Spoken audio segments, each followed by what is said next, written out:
Matthew, Mark, and Luke give the account of this rich young ruler.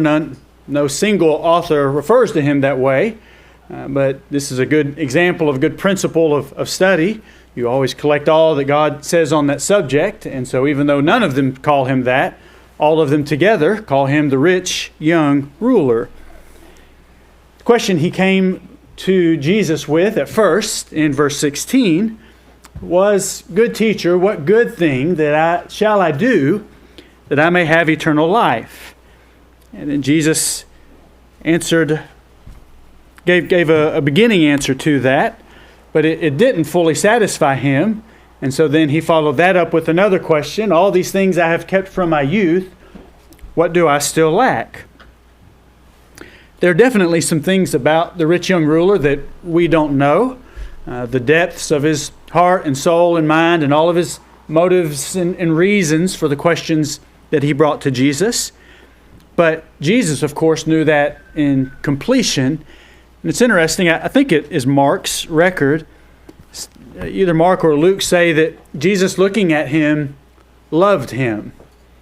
Well, on one hand, that would be true of anyone. Jesus loved the scribes and the Pharisees. There was something that Jesus saw in this young man. Not only that he loved him, but even Jesus invited him, "Sell all that you have," you remember that, "and come follow me." Jesus, that was not a general invitation of imitate my life. He was inviting the rich young ruler to forsake everything and to travel with him. What would the rest of his life have been like if he had followed and traveled and listened to and learned from Jesus? We can't know. But there is certainly a degree of sobriety and seriousness with which he came to Jesus. He was thinking about eternal life. He wanted to know it, and he didn't go ask some medium or some mystic. He went to the good teacher. He went to the right source and asked some good questions. And maybe even at this point, he didn't recognize the greed that was in him, but it was there. And that there was covetousness, which is idolatry, that was there. But we don't see that at the beginning, and maybe he didn't either. I wonder what answer he might have expected Jesus to give. Did he think that, well, there was just one more thing Jesus was going to say, "If you'll start doing this for 5 minutes every day, then you're just about there"? Or did he say there's just one thing you need to? Did he expect Jesus to say, "Well, just stop, just one thing. There's only one thing you're not doing"? Again, I don't know his expectations, but again, while the rich young ruler has his reputation by going away sorrowful, in fairness, Jesus said there is one thing you lack, which if you do, you will be perfect. Doesn't mean that he would be absolutely sinless, but he would be complete. And that's worth noticing, that Jesus said you could be perfect, said that to him. And then you know the rest of the story. We're not focusing on him completely tonight. But more so, I want to think about the questions that he came, reflect some questions that he had been asking. We know what he asked to Jesus, but this tells us he had been asking some questions to himself. At times, there will be questions that we might have similar to his, where we have this uncertainty because we're thinking about spiritual things. We're not focused strictly on what our next schedule is going to be.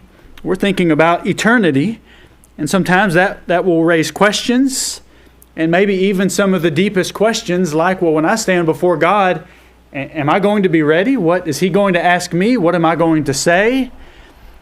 And that we may respond in a variety of ways. How should we as Christians respond to thinking about the final day? Should we live in a constant fear and always anxious and nervous? And well, what if I die? And what if I'm going to go to hell? Should we be constantly trembling inside so that we just don't know what our future is going to be? We just are unsure. I hope maybe someday, by some good luck, maybe I'll be in heaven. what should our attitude be towards the day of judgment and towards eternity? Another lesson we can learn from the rich young ruler is to talk to God about those questions. He went to the right one. I don't know if he had talked to some of the rabbis of the day, or I don't know if he was married, but he did right, he did well to go to talk to Jesus about that question. And when we have questions about whether we are prepared for eternity or not, then we first need to pray to God about that. And then we need to search every statement that we can possibly find that God has recorded and preserved for us to help to answer that question. And so tonight, I want us to think about those questions and look at just a few of the things that God has said that will help us. And we may ask the question in some different ways. Maybe this is one you've thought about at times. Well, how good do I have to be pleasing to God? How good do I have to spend eternity with Him in heaven? How would we answer that question? First, I would challenge you and myself with, why am I asking that question? Because, and why, if that isn't the way you word it, when you reflect upon yourself and you have some degree of uncertainty, what is your question and why is that your question? Because the questions we have reveal something about ourselves and our priorities. And so the rich young ruler, we already read his question. Well, why were those things his questions? Why didn't he ask about something about the Sabbath day or some passage in the Old Testament that was a little bit hard to understand? Because he was reflecting upon himself and thinking about eternity, and every question has a context like that. On the day of Pentecost, what was the question after Peter and the others spoke concerning Jesus and His resurrection? Well, those who were cut to the heart, they had a question. What shall we do? The Philippian jailer in Acts chapter 16 and verse 30, he had a question. He was about to kill himself, and Paul says, stop, we're all here. And he asked that simple question, what must I do to be saved? That question tells you something about what he had heard that night, what he was thinking about in that moment. In Matthew chapter 19, after Jesus gave that startling teaching, it was startling then, and it is startling to our society today that Jesus would limit divorce only to the cause of fornication, that He would limit remarriage only to that. Well, when His disciples heard that, their question was, well, who then can be saved? Maybe we shouldn't even marry. But then later in verse 23, who then can be saved? When Jesus talked about some of the narrow way. In Matthew 18 and verse 1, they had a different question. Who then is greatest in the kingdom of heaven? And maybe from what you remember about the apostles, that question had some context, didn't it? Because that could be a legitimate question that could be asked from the humblest and most innocent of reasons. But some of the apostles did not have the most innocent of reasons for asking, who is the greatest in the kingdom of heaven? Some unnamed person in Luke chapter 13 and verse 23 had a question. It just says someone. Someone asked him, are few saved? And we're not given a great deal of context. I don't know what made that question come to their mind. Had they heard some of Jesus' teaching about a broad way and narrow way? We're not given all that. But Jesus gives an answer. But for now, just thinking about the questions. You see, questions say something about the person who is asking the question, and what that person asks says something about what they know and what they don't know and their attitude. What were some of the questions that the Ethiopian asked with Philip in that chariot ride? In Acts chapter 8, and first Philip asked the question, do you understand what you're reading? And of that particular text, it's obvious it isn't as though when the Ethiopian says, how can I unless someone guide me? It's not as though he was saying, I just can't understand any of the Bible. He understood a portion of what he was reading, but he just had one question. Of whom does the prophet speak? Of himself or some other man? And so as they went down the road, Philip gave him some answers, and then he had another question, didn't he? He saw some water. What hinders me to be baptized? That was a good question, and that has some context to it, doesn't it? Consider some others with me. Paul asked a question to the Corinthians, but he was really wanting them to ask the same question of themselves. 2 Corinthians 13, verse 5, he says, examine yourselves as to whether you are in the faith. Test yourselves. Then he gives them a question to test themselves by. Do you not know yourselves? Some of the things he had said in the verses and even the end of the previous chapter, they needed to know whether the things he was writing applied to them or not. Do you not know yourselves that Jesus Christ is in you? Is Jesus Christ in you or not in you? That was the question he posed, but he wanted them to ask that question for a purpose and for a goal. In Hebrews 2, verse 3, the question is, how shall we escape if we neglect so great a salvation? So these are just a few. You could think of others. But each question is asked by someone, and the question is not just a standalone question. It was asked by someone who was thinking about something for some reason, and each of them has their own context. And the point is, each of us asks questions. We ask some question that for a while maybe we're not even ready to ask it of anyone else. And that's appropriate for a time that we work through that question and we ask God our questions. So what would your question be? He isn't going to, but what if Jesus gave you a one time you get to ask a question and you will get an audible, vocal, immediate answer? What would your question be? And maybe something along the lines of what the rich young ruler asked would be one. So when we have questions, it's good to review what am I going to ask, and what's my reason for asking it? What do I want to know? One way to help us work through our questions is, and to find the answer is, well, what are God's expectations? I have some goal for the question I ask. What does God expect? And especially if I'm asking the question, what do you expect of me, God? What must I do? Or if I'm thinking it, how good do I have to be, God? Well, what does God say about His expectations? What does He expect of us? What does He want for us? And of course, that would take us from Genesis to Revelation. But let me just give a few examples of how God helps us to analyze that question. Jesus was asked another good question in Matthew 22. Well, what's the greatest commandment? And so you remember Jesus' answer? Well, love the Lord your God with all your heart and your soul and your mind and your strength, and your neighbor as yourself. And so Jesus there was commenting on the law of Moses. And even though in the new covenant there isn't any statement like that here's the first commandment, here's the second, but what Jesus said there is certainly still true today. The New Testament does echo that when Jesus said, if any man loves father or mother more than me, he is not worthy of me. That's implying that same standard of the love that God expects.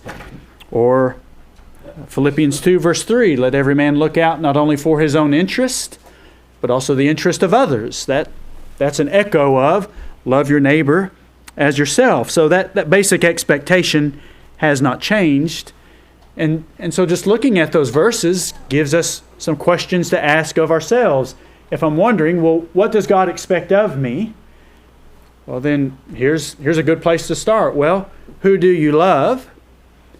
And if you put all of those names on a whiteboard, and then you prioritize them, who is first, and then who is second? Do I love God, and do I love God to this degree?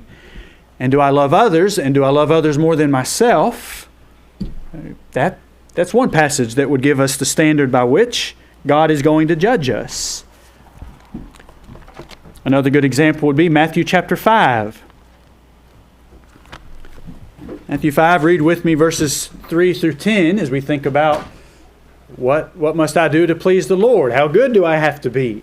However someone might word that question, we're not going to get a voice out of a cloud, but we've got an answer from a few pages.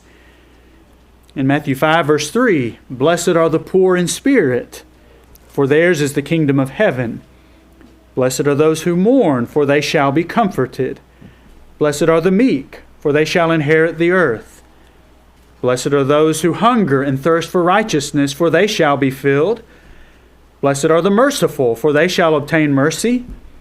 Blessed are the pure in heart, for they shall see God. Blessed are the peacemakers, for they shall be called sons of God. Blessed are those who are persecuted for righteousness' sake, for theirs is the kingdom of heaven." So if I took from this verse, well, what does God expect of me? Can I say out of verses 3 through 10, well, God expects, 6 out of 8. And if I have 6 out of these 8 qualities and traits, then that would be good enough. I can't say that. Are you willing to bet your eternity on that you'll stand before the Lord and He'll say, well, 6 out of 8, you were good enough. So what does God expect of us here? And then also notice, though, this is not only God's expectations, this also is a description of the gifts, of the goals that God has for us, what He expects of us, and what He wants to offer to us. So this is a rich passage. What does God see all of these in me? And what about the people who know me best? Is this what they see in me? And is this what they see from me on occasion? Or is this the rule of conduct? That my children, my parents, my spouse, my co-workers, my friends, and strangers, are these what they see from me? Because whatever it is, God sees it, and we're learning what He expects of us. And then in chapter 7, the conclusion of this lesson that Jesus taught, Matthew 7, verses 21 to 23 would give us a pretty good summary of what God expects and the standard by which we're going to be judged one day. And Jesus confirms that not everyone who says to me, "Lord, Lord," shall enter the kingdom of heaven, but he who does the will of my Father in heaven. Many will say to me in that day, "Lord, Lord, have we not prophesied in your name, cast out demons in your name, and done many wonders in your name?" Then I will declare to them, "I never knew you. Depart from me, you who practice lawlessness." This might be one of the most concise statements that Jesus makes. What does God expect of me? And here Jesus says, well, do the will of the Father. That's the standard by which we're going to be judged. We are accepted by God if we are doing the will of the Father. What does this mean? I can't ever sin, because once I sin, then I have not done the will of the Father, and so then am I without hope? Well, no, this is, of course, a part of the very basic first principles of the gospel, that God had this plan and Jesus came to this earth so that when I did not do the will of the Father, that God has a plan and God has a way so that if I will do the will of the Father, then He'll wash away my sin, forgive me of my guilt, leave it in the past, and then He'll help me going forward to do His will. But also remember what it means and does not mean to do the will of the Father. Jesus is not just saying you just have to do the outward things. It's the outward things that you do. Doing the will of the Father, judging by these other passages, has something to say about my heart, my soul, my mind, my inward decisions that no one else sees, or the outward things that I choose that no one else knows. Public, private, inward, and outward, that's, of course, all included in the will of the Father.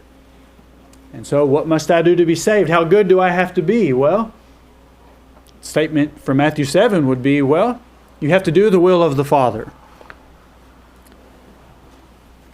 There are several other passages. I won't turn and read these, but just kind of put them together that show a contrast of focus. For example, Galatians chapter 5, 19 through 22 or 23.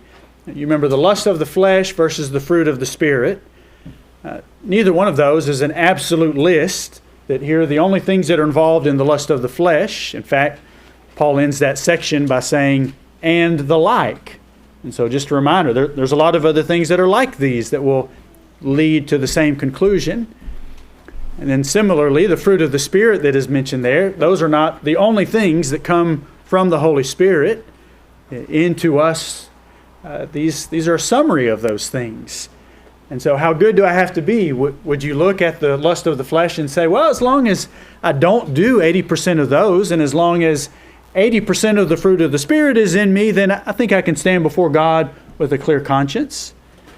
Don't believe Paul wrote that passage to give that kind of assurance. What do I have to do, Paul? Well, put off the lust of the flesh and let the fruit of the Spirit be in you. In Ephesians 4 and 5, he lists some of the same things as he did in the lust of the flesh, not all exactly the same. But again, he just is picturing two different mindsets and focuses in lives. At the end of chapter 4, he talks about the old man, put off the old man. And as he goes through chapter 4 and into chapter 5, then he's describing the new man. So, God, how good do I have to be? Well, put off the old man and put on the new man. That's would be a summary of the standard there. In Philippians chapter 3, at the beginning of that chapter, Paul describes some who would have confidence in the flesh, and he even says, if I wanted to judge myself by that standard, I could have confidence in the flesh. But he goes on to describe what it means to have our confidence in the righteousness of God, that God is right. And so if I'll go to God for the standard of what is right, instead of how many good things I can make a list of and come up with that I have done and all the list of bad things I didn't do, well, then I have confidence in myself, and there is no real confidence there. But Paul just is describing a different mindset that says I'm going to look to the righteousness of God, and that's my confidence. And then just because all of these books are together, if you were to put these passages side by side in Colossians chapters 2 and 3, along with these others, it's a similar point. In chapter 3 and verse 1, he says, set your mind on things above, where Christ is, not on the things of the earth. Well, the things of the earth is what he spent chapter 2 talking about, when he talked about vain philosophy and man-made religion, the doctrines and the commandments of men. There are some who are fixated and they're focused on that, and that's a focus on the things of this earth. Whereas in chapter 3, he goes on to describe some other examples of those things, but the opposite of that, what it means to set our mind on things above, to seek those things that are above. So God never says, well, you have to be good enough. That's just not the wording that God uses. But what he does is give us enough to think about to help us to look at ourselves the way that God looks at us. That's what we're trying to do. And maybe even if it's not worded well, that is what God is trying to get us to do. The idea that, well, what do I need to do to be good enough? That's such a broad statement. It doesn't really get us anywhere. But God uses some other words and some other statements and provides for us the questions that others have asked that can help us to assess ourselves to the best of our ability to see ourselves as God does. And I think God gives us some good questions that we could ask, better than how good do I have to be? Again, that's just so general and nebulous. I don't think that really helps us. But does this question help us? As I'm trying to examine myself and think about what God has said, what if I ask myself, has God forgiven my sins? Can I look back into the Scriptures, and then can I look back into my life and say, God has forgiven my sin? If I can be confident of anything, I can be confident that God has forgiven my sins, and then I can give an explanation that is consistent with what I can read in the Bible and that satisfies my conscience to some degree. That's a question worth asking. And it's not just a question that we should ask at one phase of our life. Throughout our life, it's good to ask that question.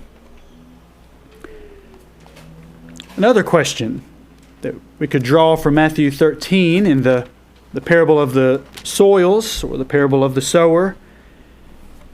In verses 22 and 23, he who receives seed among the thorns is he who hears the word, and the cares of this world and the deceitfulness of riches choke the word, and he becomes unfruitful. But he who receives seed on the good ground is he who hears the word and understands it, who indeed bears fruit and produces some 100-fold, some 60, and some 30. So from this passage, I could ask myself, am I bearing fruit, or am I unfruitful? Or we could go to the other soils and ask some similar questions, but just for brevity's sake, am I fruitful or am I unfruitful? How would I answer that question for myself? And then if I would say, well, I'm fruitful, then it's worth asking, am I bearing 20-fold because that's what I'm able to bear, or am I bearing 40-fold or 60-fold because that's what I'm able to bear, not more, not less because someone else is more or less. But this just puts me examining myself in light of what God has said. In Hebrews chapter 5 and verse 14, Hebrews 5 verse 14, solid food belongs to those who are of full age or mature, that is, those who by reason of use have exercised their senses to discern both good and evil. So here he uses the language of exercise, of growth, of ongoing growth. And so with all of the Planet Fitness and other exercise facilities in our society, we get the idea that we're either growing stronger physically or we're growing weaker physically. We're all going one direction or another, and sometimes we may be going up and then down. It may be back and forth physically sometimes, but we're always going one way or the other. And here that physical illustration is given to help us spiritually think about the same thing. Instead of, well, how good do I have to be? It should be, well, am I growing? And the answer is yes, we are all growing in one direction or another. What am I growing stronger in? And what am I growing weaker in? And Hebrews 5 just is more general. You might remember 2 Peter 1, where he says, add to your faith virtue and knowledge and godliness, self-control, brotherly kindness, love. And again, that isn't as though it's just the absolute complete list, but it just gets your mind thinking in the right direction. And so he says, add those things, and then once you've added them, then abound in those things. And there's a lifelong challenge in that. But that provides some food for thought. Well, in what am I growing in? What do I lack? Like the rich young ruler asked. And then if I don't lack in those things, if I've added them, am I abounding in those things? Or where is there room to continue growing? One other question worth asking, is there any sin that I persist in, I continue in, because I just consciously have decided not to leave it, and I'm not going to? Is there any sin I have not, that I know of, and I have not confessed it, and I haven't sought to be forgiven of it? That's a better question than, well, how good do I have to be to get into heaven? What this, again, helps me to do is not compare myself with anyone else, but with what God has said and what I understand, what I know, and then searching my conscience. And this, of course, is by no means an absolute list. Maybe you can think of other questions that have helped you to understand and to grow. There are good questions. And if we'll ask the right questions, and if we'll, as the rich young ruler did, go to the right source for the answers, then I don't believe we should go through our lives in a constant state of fear and panic of, I just don't know. You remember Paul was ready to finish his life saying, I have finished the course. I have kept the faith. There is laid up for me a crown of righteousness. Can you say that? Paul was not being arrogant, and he wasn't trusting in himself. And that is not just a statement that was given to him by the Holy Spirit, though that was certainly involved. Paul had confidence that when I die, that God has provided a home for the faithful, and I have been faithful. Paul could say that. And I believe God intends for us to be able to say that with humility, because the only reason we could say that would include the humility of the Sermon on the Mount, poor in spirit and meek and such. And so God gives us blessed assurance. Somebody wrote a song by that title. And that's what we're talking about tonight, blessed assurance. And here's where we have blessed assurance. First of all, it begins if we are assured that God keeps His promises. God who does not lie, as Paul wrote in Titus chapter 1 and verse 2. And so if I want that kind of confidence and assurance that is not arrogance, it begins with my assurance that God has made promises. And if I understand those promises and I understand who God is, that gives me a foundation. I may change from time to time, but that foundation doesn't change because God doesn't change and God does not lie. God does not make exceptions and loopholes for the privileged and for the wealthy as politicians in all nations do. God doesn't do that. God does not lie. We can build on that. Next, turn with me to 1 Corinthians 4. I'll spend a little more time here, so if you turn, it'll be worth it. Spend a few minutes in 1 Corinthians chapter 4. We also have blessed assurance when we are confident that God knows. And read with me, we'll see what God knows that gives us this confidence. First of all, verses 1 and 2. Paul says, "Let a man so consider us as servants of Christ and stewards of the mysteries of God. Moreover, it is required in stewards that one be found faithful." There's another good vocabulary word for the subject tonight. What must I do? How good must I be? Well, I must be faithful. And that's what Paul says is his goal and is expected of them as well. So he's wanting to be faithful. Verse 3, "But with me, it's a very small thing that I should be judged by you or by a human court. In fact, I do not even judge myself."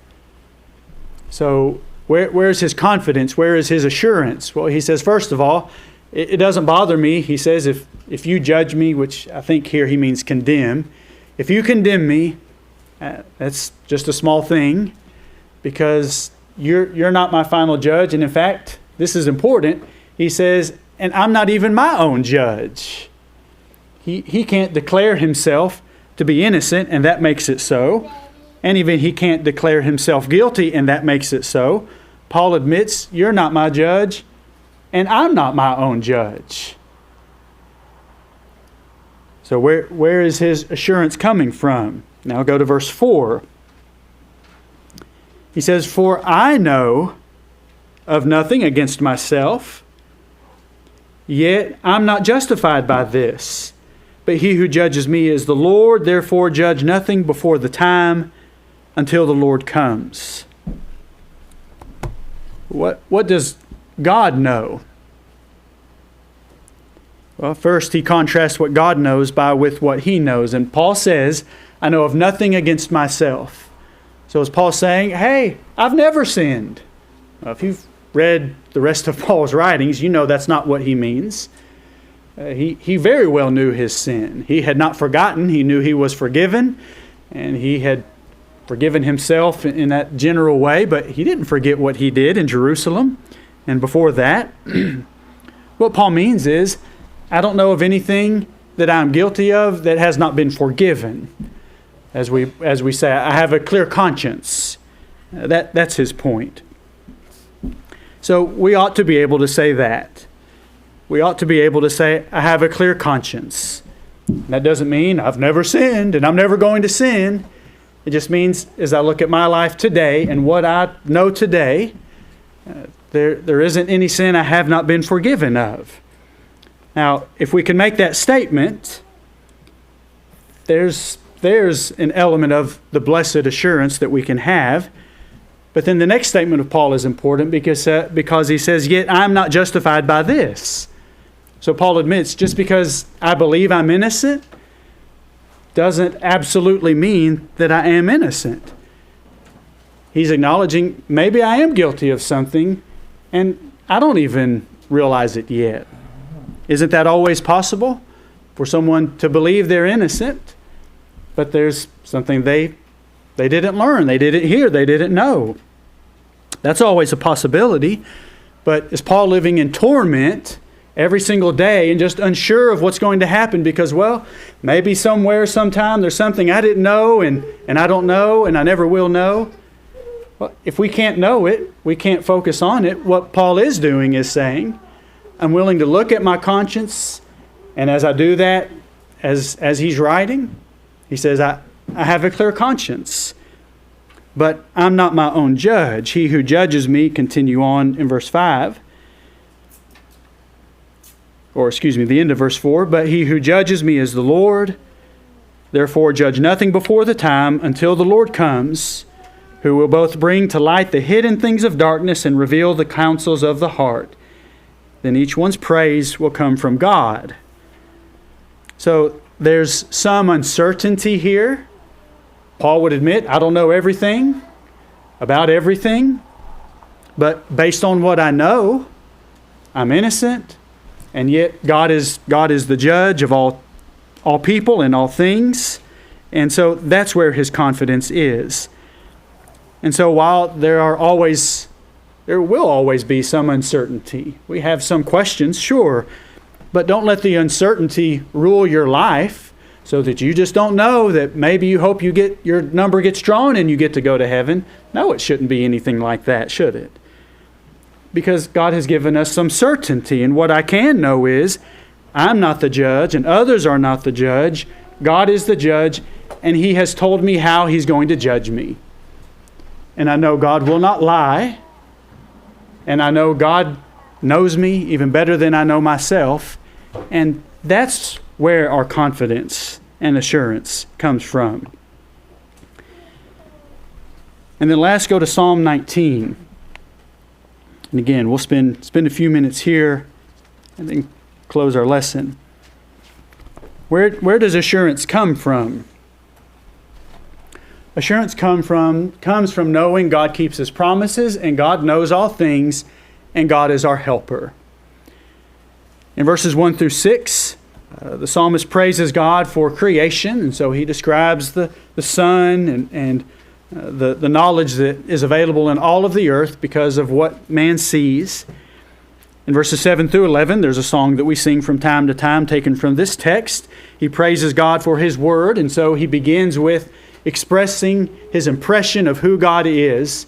No, not boasting in himself. He's boasting in God. And that then is the foundation for verses 12 and 13. Let's read those. Who can understand his errors? Cleanse me from secret faults. Keep back your servant also from presumptuous sins. Let them not have dominion over me. Then I shall be blameless, and I shall be innocent of great transgression. So after thinking about the greatness of God, he then makes these requests to God which he knows are not too much for God to handle. He asks for God's help, first of all, to understand sin. Who can understand error, or who can understand his errors? And his point is, without God's help, without the one who created all this and has said all of this, without God's help, I don't know anything, and I sure don't know what sin is or if I'm guilty or not. I can't know. But God, the creator and the revealer of all these things, you can help me. And you can cleanse me even from secret faults. I don't think secret faults means the sins I know of that I'm trying to keep a secret. but the things that even are a secret from me. And how can I be cleansed from a sin I don't know about? Well, mainly when I know about it, when I learn about it, when someone helps me, when I'm reading the Scriptures and examining myself and, I didn't know. I hadn't read that passage before. We've all had those moments. And so he's asking for God's help. Again, like Paul said, I have a clear conscience. But God, even if I have a clear conscience, if it shouldn't be, well, then help me to know. And then keep me from presumptuous sins. Those are the sins before I do it, I know it's wrong. As I do it, I know it's wrong. God, keep me from that rebellion. And then notice, he says, then I shall be blameless and innocent. As Christians, God gives us the mercy and the opportunity to say, I'm innocent, I'm blameless, and that's not arrogance, and that's not self-righteousness. It's the assurance because we have the help of God. And then verse 14, these would be appropriate to memorize and to include in our prayer, not as a vain repetition or to put this into our own words. Let the words of my mouth and the meditation of my heart be acceptable in your sight, O Lord, my strength and my Redeemer. How good do I have to be, I think is the wrong question. What do I have to be? I have to be acceptable in His sight. So how many sins are acceptable in His sight? I need to be able to answer that question with confidence, with assurance. If I can, then, well, how many times do I have to commit that sin before I'm unacceptable? I need to know the answer to that question. And then, how many times is God willing to forgive me? I need to know the answer to that question. How many times is God willing to strengthen me before the temptation and to strengthen me in the temptation? How many times will He do that? If I have confidence in that answer, then I have confidence, blessed assurance. O Lord, my strength and my Redeemer. As long as I remember that my strength is not in myself. I'm not strong enough, wise enough, good enough to be acceptable in His sight without His help. But with His help, I can be acceptable. And if I have strength to resist sin, who gets the credit for that? If I have strength to resist sin, I haven't earned anything. I have the gift and the help and the grace and the mercy of God to resist sin. And if I've done anything right and pleasing in the sight of God, in the things I've meditated on or in the things I've said, I don't deserve a badge and a trophy or any reward. I haven't earned anything. I've learned that God is my help. God is my strength. And so I owe Him fervent thanks every day of my life, that I avoid sin every day of my life, that I do what is right to please Him. It's because I have His help. And on those occasions where I do not seek His help and I do not use His strength, well, then I sin, and that's unacceptable. But God is not only my strength, He's willing to be my Redeemer. He's willing to buy me back. And when He brings me back and buys me back, I haven't earned anything and I don't deserve a blue ribbon. I've been forgiven. And God is my strength and my Redeemer again and again, every time I need it and every time I come to Him. Does that give us some assurance? Does that make us arrogant and self-confident and proud? It shouldn't. Because man's way of measuring success time and time again is different than God's, isn't it? And so we want to learn to think as the oracles of God, to speak as the oracles of God, to think the way that God thinks. And if we'll do that, then God has provided a way that we can have confidence, that we can have boldness, that we can go to Him, Hebrews 10, and worship Him with the confidence He accepts our worship. And then that we can go to Him as even in the day that we prepare to die, and we don't have to fret on our deathbed of, well, I hope I was good enough. No, I trust God is faithful, and I trust God knows, and I trust God has been my helper, and I can leave this world with that confidence in Him. Turn your songbooks to number 194. If you could not leave this earth with that confidence, if you don't have that confidence right now, I hope this song will remind you of that, and that you won't have a good night's sleep until you seek the help of the Lord and the Redeemer. And if you're ready to seek His help tonight, if you need to confess your faith, because with the mouth confession is made unto salvation, and if you know that he that believes and is baptized shall be saved, then come to God. And if we can help you, come with that confidence that He will keep His word. If as a Christian you need His help again, then come back to Him, return to Him again. And if in some way our prayer publicly will help and encourage you, we're here for that. Let's sing this song with the confidence that if we walk in Christ, He hears us, and He'll help us every day of our lives. He'll help us for the rest of this day or whatever we have left. If we can help you in some way, come forward as we stand and sing.